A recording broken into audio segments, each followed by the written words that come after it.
Okay, so today's topic is what is the difference between using emotional intelligence and becoming emotional intelligent?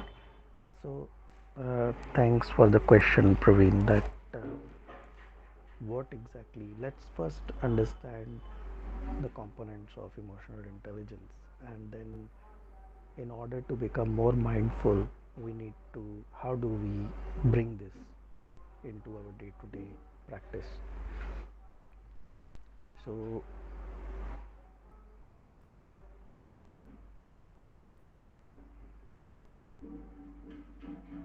So the first thing that we need to understand is the components of emotional intelligence. The five components are self-awareness, self-regulation, self-motivation, empathy, and social skills. Now these are quite self-explanatory terms. Um, there's not much to talk about them as such. Self-awareness means keep becoming more and more aware about yourself. Self-regulation meaning how you can regulate yourself in terms of the emotions that come in and all that. So these are the terms. Now the thing over here is that in order to become more emotional intelligent, it is about practicing, not just knowing and collecting information about all these things and reading more and more about them. That is okay if that uh, and entices you, then you can read more about this. But reading more about it, collecting more information is not going to make you emotionally intelligent more. It's just going to improve your understanding about it. That is fine. There's nothing wrong with improving understanding, but understand that that's not going to convert into any kind of intelligence. So, emotional intelligence is developed by practicing these things. Now, let's say pick an example of self awareness. How do you become more self aware? So, self awareness is raised by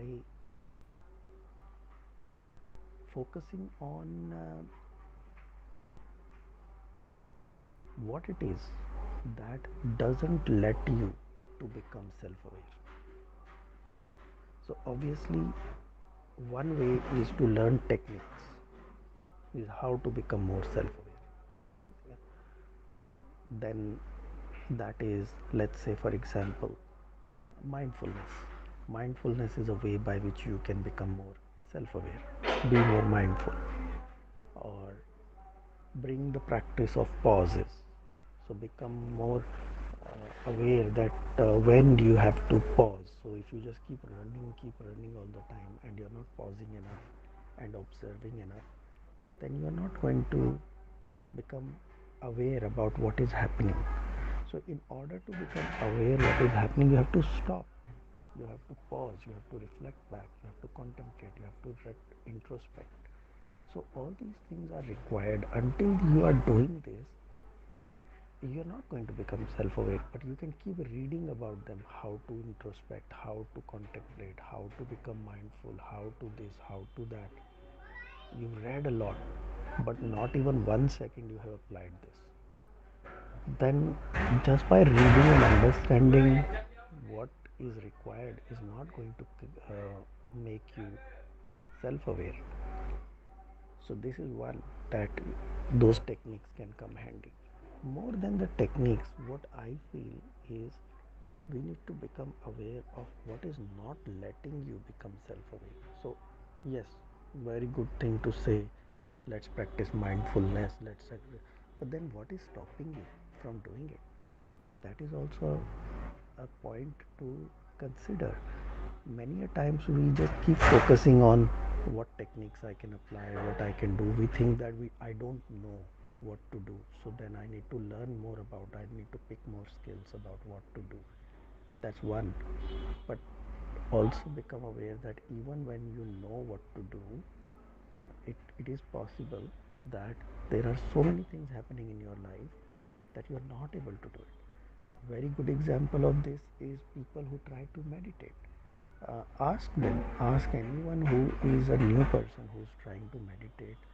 Almost 100% of the time, including when I started doing meditation, my own experience was this, that when you, it's not about lack of training or techniques that nobody can teach you, but we can't sit in meditation.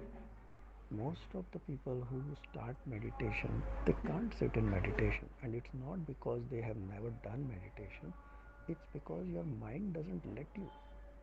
There are so many distractions that are still not addressed, and we feel that meditation will address them, but meditation will not address them.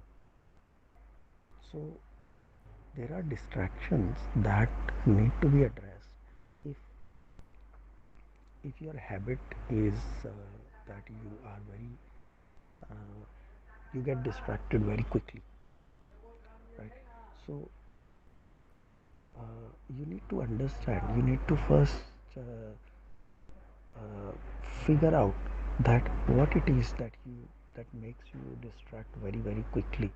So start to understand the triggers of what distracts you and start to eliminate those triggers by just saying, I need to pause, I need to pause, I need to do this, that.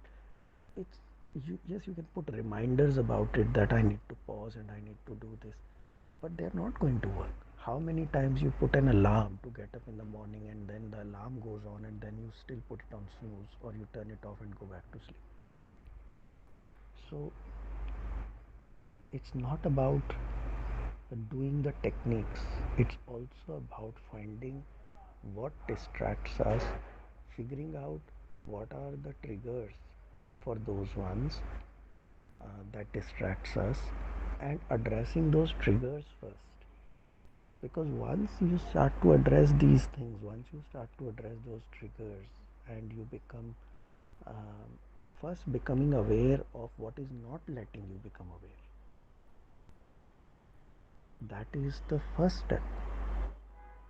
And that you can only do by forcing yourself to ask those questions. So sit down first and ask those questions, that what is coming in my way? Why am I not able to do it? Is it because of lack of skills?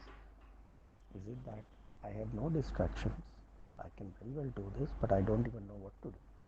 If it's about lack of skills, then fine, then learn the skills and do it.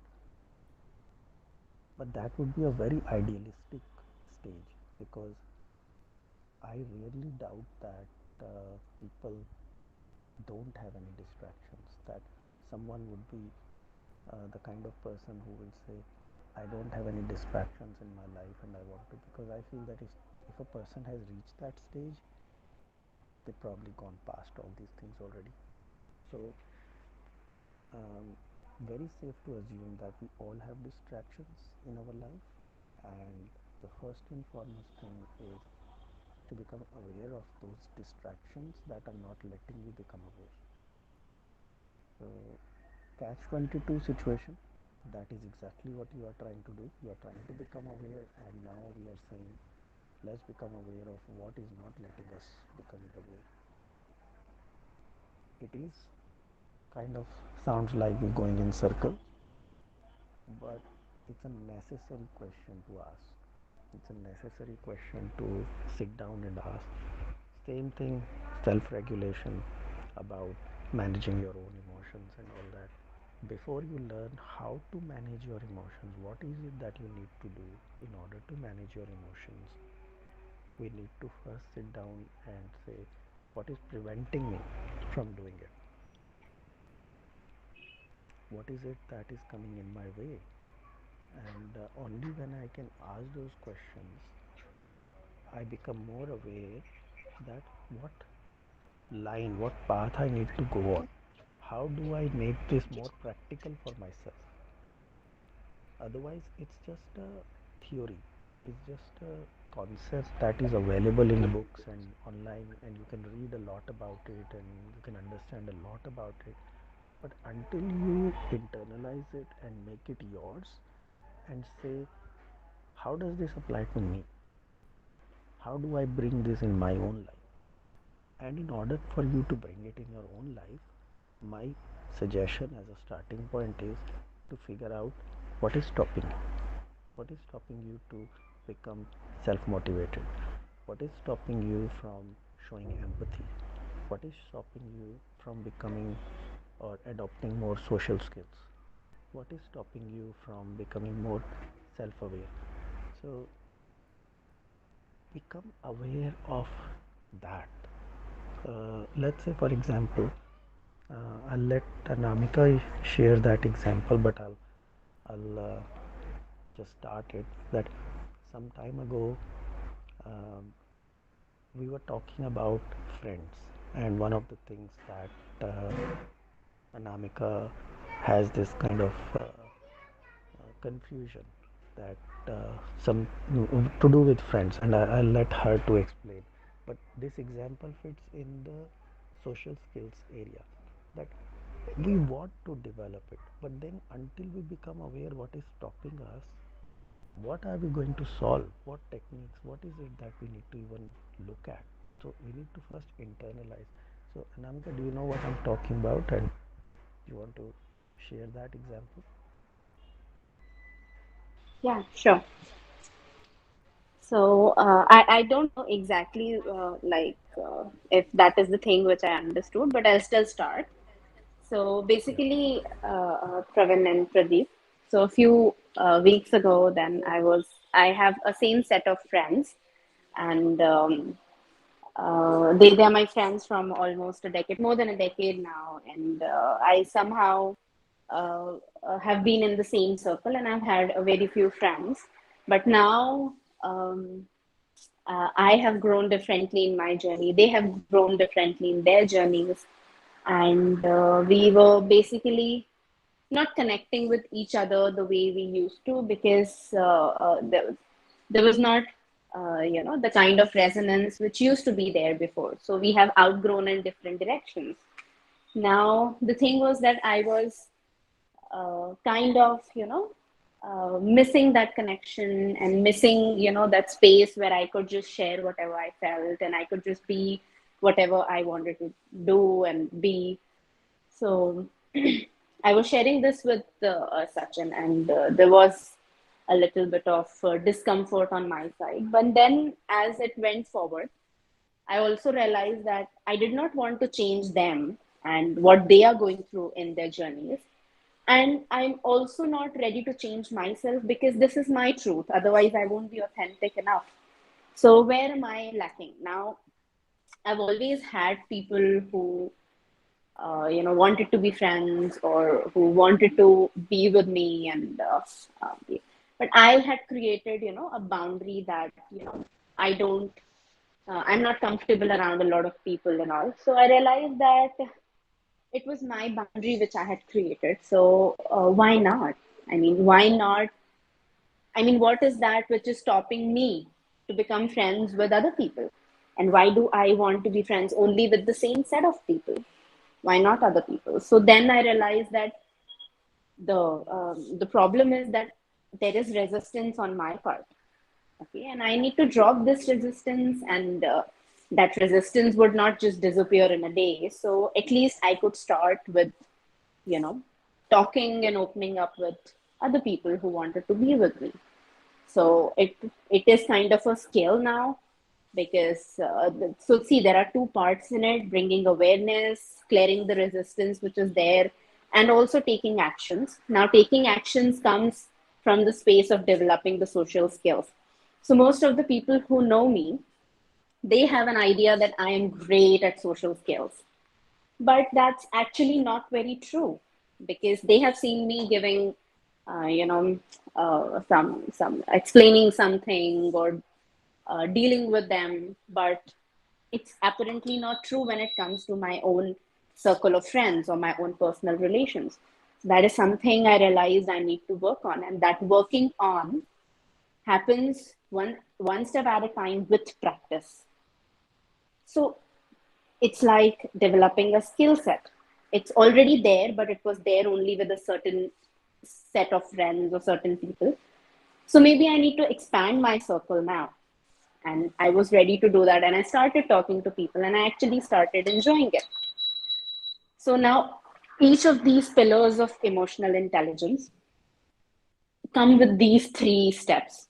First, that bringing awareness that why what we want is not there and what is the resistance on the part, why we are not able to do that. Then, secondly, is clearing that resistance. And the third part is, taking action. That taking action is actually working on the skill set and going out and learning new things and actually implying it in real life. But the thing is that when it comes to models and the way things are taught through these models, then it's the third part which gets focused upon a lot. I mean, most of the focus goes into the third part. But if it's just the third part, then the whole circle is not complete, because it's like we want to repaint our house, but the older paint which was there, we have not removed that, and we are saying that we will put layers and layers.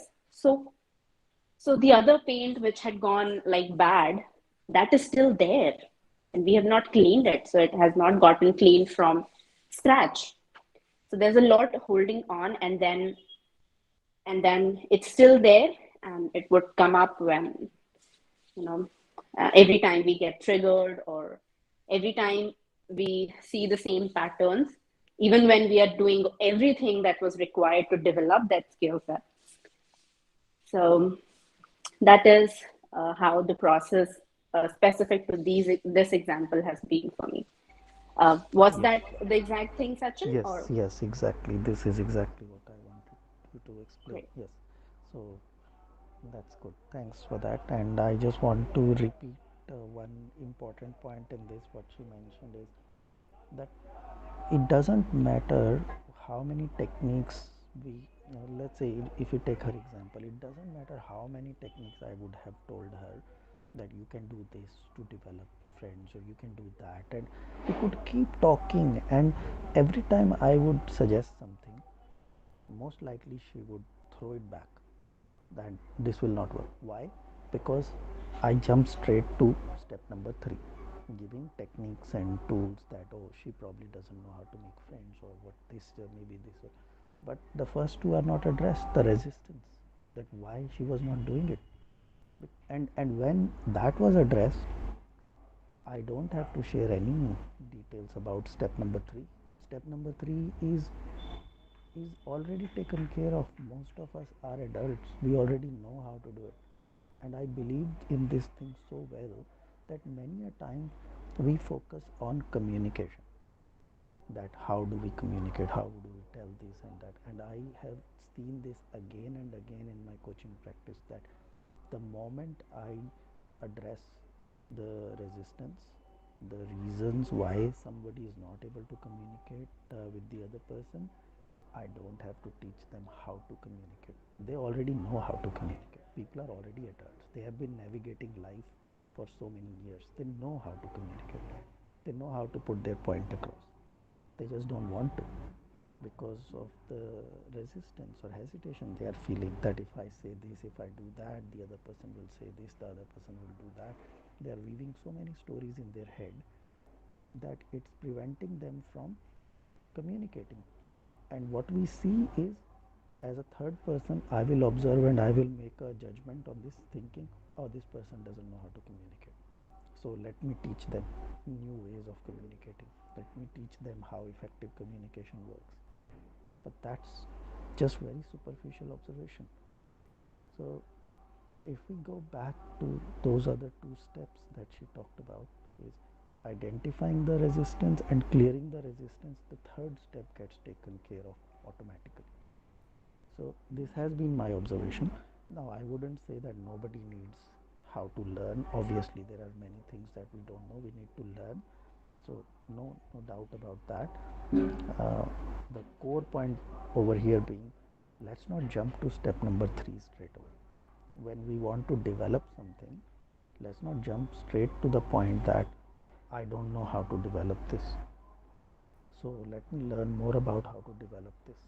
um, First, observe, are there any resistance and hesitations that you have in order to practice this? So, ask about practice, not ask about uh, theoretical question, because the answer will always come to you that, oh, I don't even know how to do this. So that is the limitation. Of course, if you are trying to develop, of course, if you are trying to develop emotional intelligence in you and you have not done this before, then it will feel like that I don't know yet what to do. That's not the question. Assume you know. So assume that you already know how to practice emotional intelligence. Make that assumption in your mind and then ask your question, do I have any hesitation about this? Let's say self regulation. Do I have any hesitation in practice practicing self regulation? Am I will I be comfortable expressing my emotions to the other person? So you can learn 100 techniques to express your emotion, but you only need one resistance that will not let you practice it. So all those 100 techniques are fail, because there is one thorn there, there is one problem, which is the resistance which you have not addressed. That why you would not do it. So it doesn't matter how many people come and teach you whatever, you already know you will not be able to do it because you have that resistance. So become more aware of those things, address those things, and then tools and techniques will follow. Okay, so I'll stop talking here for now, and let's see if anyone has any questions, any clarifications.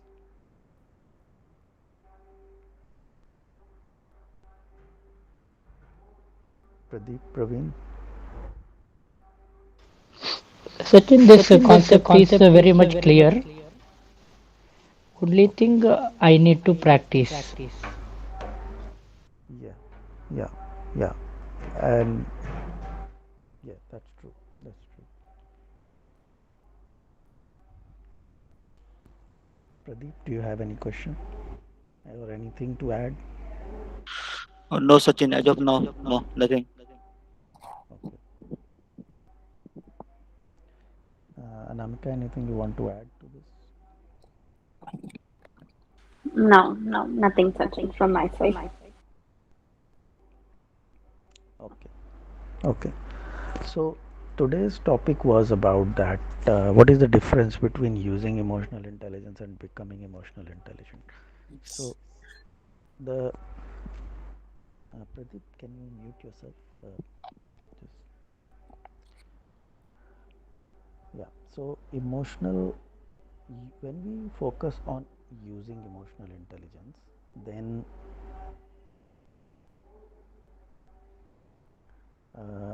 one of the things that we are saying indirectly is that we are using it like a technique. So when we talk about that, how do I use emotional intelligence when I'm having conflict with another person? Or how do I use emotional intelligence to motivate my team? How do I use emotional intelligence to bond my team together? Or whenever any question, I'm just using this language right now. The point over here is that whenever we formulate a question like this, it is indicating that I have not become emotional intelligent. I am only seeing it as a technique to handle a life situation. So I still see emotional intelligence as a something different with to me. It is a different thing to me. Your volume was much too less. Not able to listen properly. Okay. Please. Is this for Yes. others as well? Um, can No, Anamika, can I you can please Sachin, hear talk? you Sachin, Sachin, clearly. now okay. Now okay. Okay. Okay. So I just that I don't know what I was saying, so just got in. Yeah, what I was saying, I don't know. Uh,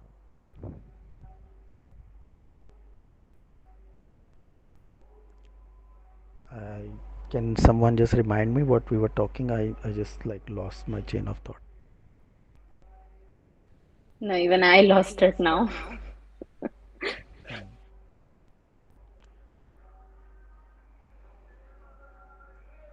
Okay.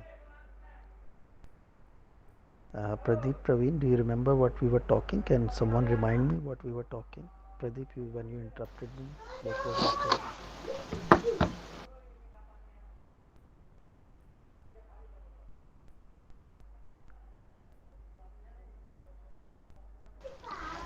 I think you are telling about how people are using this emotional intelligence, not Yeah, to becoming emotional intelligent. yeah, yeah, yeah. Yeah. So that's right. Yeah, thanks for that. Yes.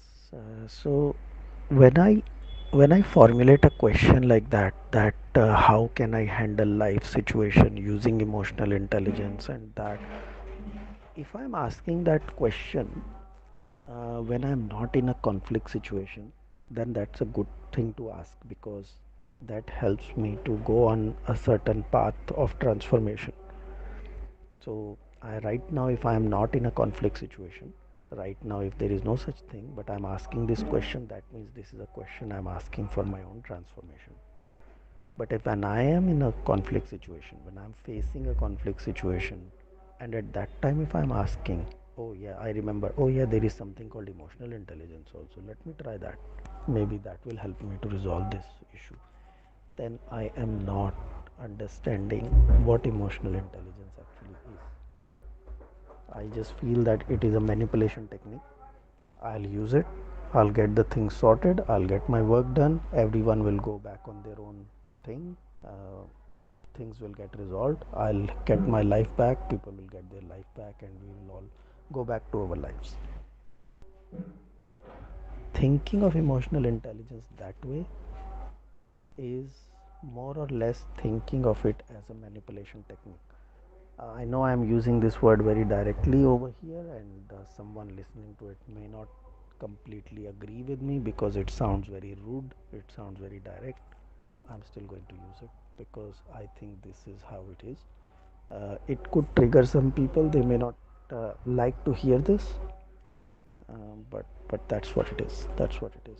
So it is it does come from manipulation if I am using it as a technique to solve a life's crisis. But if I am posting this question for my own transformation, then that's a different thing. That means I want to become emotional intelligent. I'm not using emotional intelligence as a technique.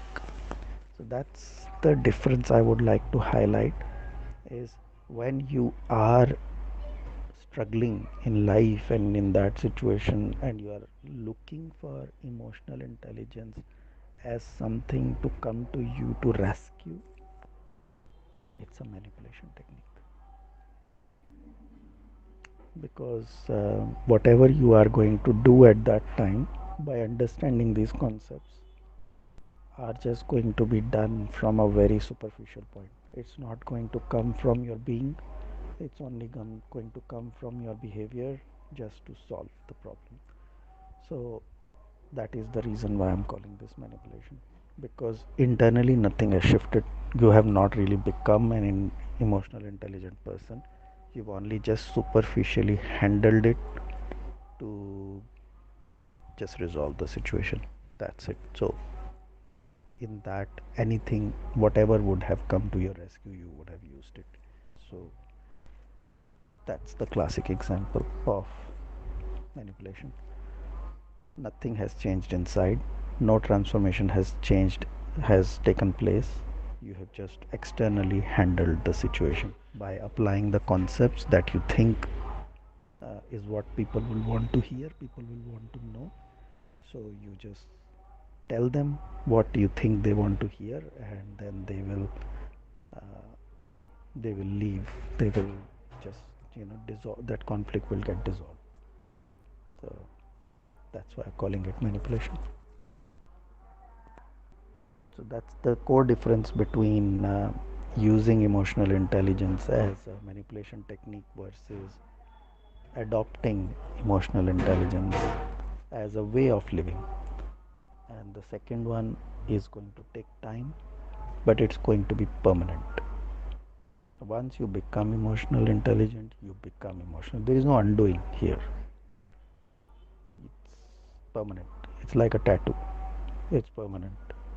So you get it, and uh, and that's how it is. It will take time. It will take a lot of efforts, lot of intention, a lot of self work. Like I said, that in order to become emotional intelligent, you first have to address all the limitations, all the restrictions that you have that is preventing you from becoming emotional intelligent. So once you start to do that, once that is done, emotional intelligence is only a what you call it byproduct of the whole process. It's good that you become emotionally intelligent in the end, but through the process, the kind of person that you are becoming, less resistant, more accepting, more calmer, more grounded, that's the best achievement. And as a result, in the end, you also get the reward of becoming more emotionally intelligent, but also see the kind of person you are becoming every day by addressing your resistance, by addressing your limitations, by addressing your distractions. Day by day you are improving, you are becoming a different person. That's even bigger reward. So this will take time, but it will be permanent. Whereas seeing emotional intelligence concepts as manipulation techniques, whenever something happens, tell people what they want to hear. So in order to resolve them, like show them empathy because you feel that oh, I've heard that there is a something called empathy and I need to display empathy. So you're not really feeling empathetic, you're just showing empathy in your words and as an acting and everything to other person. And they can't go inside your body and they can't go inside your mind to actually see that whether you are feeling empathy or not. If you are a very good actor and you can make the other person believe that you are being empathizing with them, then they will believe your words, right? So what else you call manipulation? If this is not manipulation, then what else is manipulation? So if you are doing this just to resolve the situation and make the other person, give the other person what you think that you need to give them, and now they are happy and they are gone and the situation is resolved. But in this whole thing, you haven't become empathetic. All you have become is even a better actor, even a better liar. So that's what is happening. You are not becoming emotional intelligent, you are just becoming good and good at using these techniques to get your way. You know, Sachin, when you are talking about this, it reminded of a story which we read yesterday Uh-huh. Yeah, about go the on. father and son and the donkey story. Yeah, share that. Yeah, That's good. yeah. So I'll just share it with Pradeep and Praveen. So I'll just read the phrase from Osho's book. This book is called The Book of Man. So there's a small story about Mullah Nazaruddin, and he was a nonconformist, a fundamental reactionary, an absolutely negative mind. If his father said you have to go to the right, you could be certain he would go to the left. Soon the father became aware of this, and then there was no problem. When he wanted him to go to the right, he would say, "Please go to the left," and Mullah would go to the right. He was disobeying, he was a nonconformist, but he was completely unaware that he was being dictated to, ordered, controlled, and doing actually what his father wanted him to do. Slowly, slowly, he became aware. What is the matter? Before, my father used to be very angry that he had told me to go right and went left, and I went left. I am continuing to be as disobedient as ever. but now he never complains. Soon he figured out the strategy. One day, the old father and Nasruddin were crossing the river with their donkey, and on the donkey was a big bag of sugar. The bag was leaning more towards the right, and there was a danger that it might slip and fall into the river. The father was behind, and he knew, if I say move the bag towards the left, I have got such a strange son that he will move it immediately towards the right, and the bag will fall into the river, and all the sugar will be lost. So he shouted, Nasiruddin, move the bag towards the right, hoping that he was going to move it to the left according to the old experience. But by this time, Nasiruddin had figured it out. He said, okay, and moved the bag towards the right, and the bag fell into the river. The father said, what happened? Are you no longer disobedient? He said, now I will decide each time whether to be obedient or not. I will not have a fixed philosophy, but I will move according to the situation because you have been cunning with me, you have been cheating me. I am your son, and still you have been cheating me. You have been ordering me in such a way that I should disobey. From today onwards, be alert. I may obey, I may not. I am not going to be predictable, controllable in your hands anymore. So that's the story. Yes, Yeah. that's the thing that many times we start manipulating other people because we feel that we now know how we can manipulate with them, and it works. So we don't bring any change in ourselves. We just manipulate this way, and yeah, that's not emotional intelligence. That's just manipulation, as simple as that. Whatever anyone is wants to call it. Some people may want to give it a more socially acceptable name or feel better by calling it in a different way, but yeah, I'm just going to call it manipulation.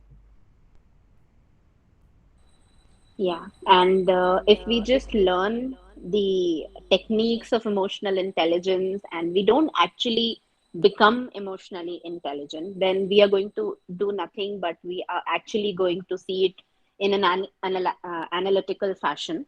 That if I do this, the other person reacts like this. So we are doing nothing, but we are just using the situations in so that we could get the desired result.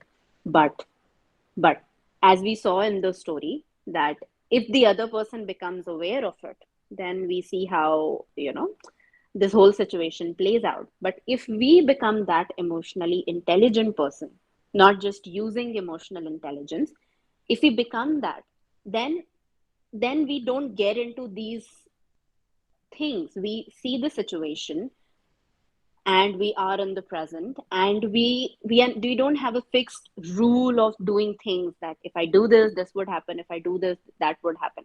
Because over a period of time, people around you, even in your organization, are going to understand how you are using it. So when you become that, they don't see that pattern, that it's not like they are having a pattern and you are having a pattern. Now they also don't know that what is it that you're going to bring out, because you are not just using these patterns and your knowledge and your skills, but you're more empathetic, and you have developed all these five pillars of emotional intelligence within yourself. And you have no fixed mindset. There is no rule like, this is how I'm going to do things. So then it becomes situational, because you are in the present moment, and depending upon every present situation, you react differently to get whatever the desired outcome is, which is for your good, for organization's good, for the people in the environment seeing their good, what is required to be done. And that is why, it is not about using this as a tool, because this is not a tool. This is a way of being, this is a way of living and becoming that. So that is why, it is manipulation. It is actually just using things out, and it would Even if people are trying to do that, they may get the result for some time, but others are also not that stupid that they won't be able to see it. If it is a repeating pattern, it is a pattern only. They will see it and they will find out, and they'll just end up feeling what the son was feeling in the story. Exactly, people feel used that this is happening to them. They feel stupid that someone thought of them like that and thought of them that they could be manipulated like that and they could be made fool out of like that. So this is a very big uh, blow on someone trusting you and seeing you that I thought that you were empathetic. I felt that you were so empathetic, and now I know that it was all like a joke to you. It was just acting. So your whole credibility, your whole trust, and everything is on stake if you do that.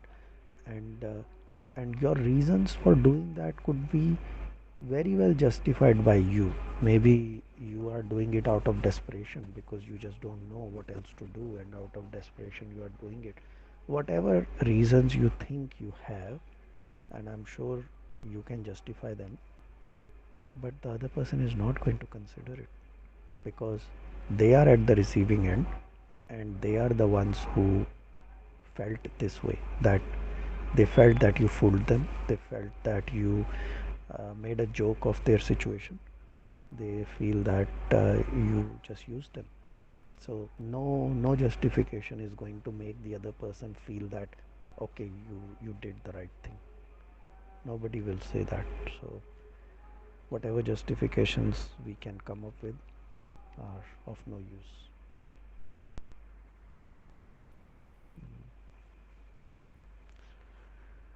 Cool. All right. I don't have anything else to say on this topic. I think we have covered enough. Unless if there is any question, or we can just close the call. Any question, Praveen or Pradeep? Nothing. Okay. Sachin, I have one theoretical question, if you permit. Can I? Yeah, yeah. Go ahead. Uh, in context of material life, what are the advantages to become mindfulness? Will help you to gain more material then. Okay, okay. Yeah. See, wherever you want to focus, becoming mindful, you can use it for good, you can use it for bad. So you don't think that people who do a lot of bad things, the super villains, they are very mindful?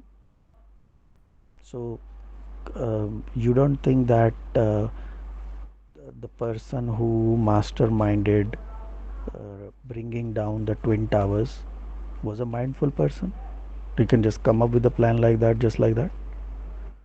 So you can use mindfulness for whatever you want to do.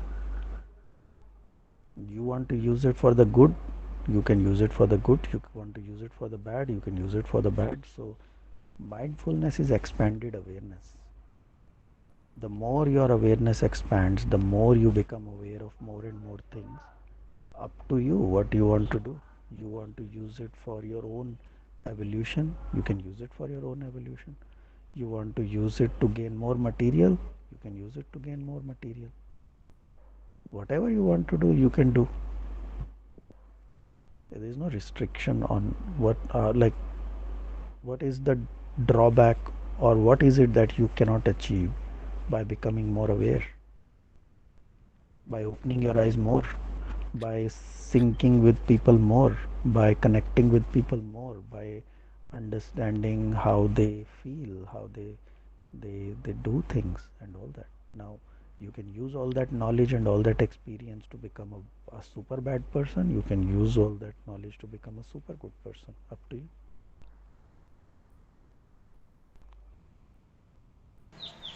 Okay, Sachin, got the point.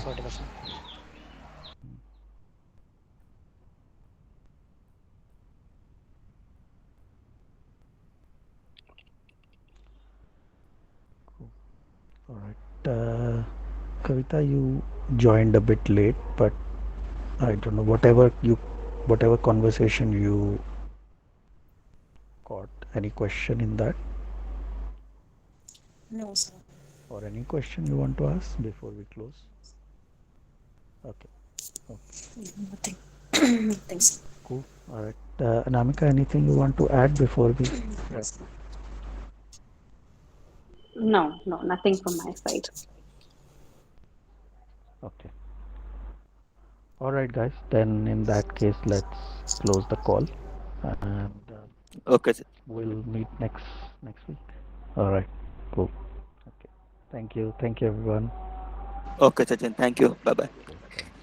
Thank you, Thank you, Sachin. Thank you, Anamika. everyone. Good day.